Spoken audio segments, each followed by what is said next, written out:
నమస్కారం, శుభోదయం. బంధువులు అంటారు.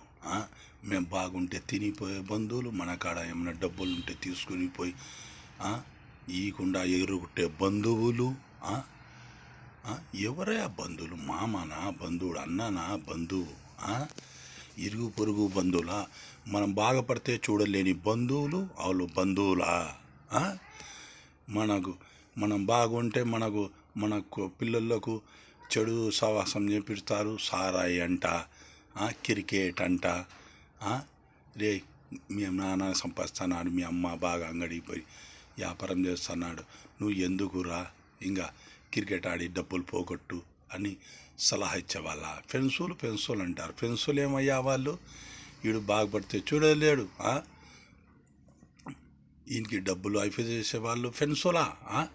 ఈయనకి మాయ మాటలు చెప్పి ఈయనకి డబ్బులు అయిపోయి చేసి ఈయనకాడ ఇంట్లో కొట్టాడించకుండా డబ్బులు అయిపోయి చేసేది మాయ మాటలు. లేకుంటే చేతిపడి చేయడము, వానికి డబ్బులు అంటే ఇది సవరం చేయడము, వానికి ప్రేమలను నటించడము. ఈడేమో ఇంటి వాళ్ళకు శత్రులాగా చూస్తాడు, బయట వాళ్ళగా అంతా పోగొట్టినాక తెలుసుకునేది వాడు ఏమైంది, అది ఏదేమవుతుంది. ముందే తెలుసుకుంటే బాగుంటుంది. అంతా అయిపోయినాక చేసుకుంటే ఏముండదు. ఎంతోమంది చూసినాం, కొందరు అడుక్కొని తింటున్నారు ఇట చేసి, కొందరు ఇషం తాగి చచ్చిపోయినారు. మారండి అంటే వాళ్ళు మారరు.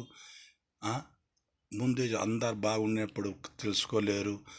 ఇంటి వాళ్ళకి టెన్షన్ ఇవ్వడమేం, డబ్బులు తీసుకోవడం కష్టమేంటే. కష్టం చేయాలంటే వాడు చేయలేడు, వేరే వాళ్ళ కష్టాలు జీతం తీసుకుంటాడు ఇంట్లో వాళ్ళటి.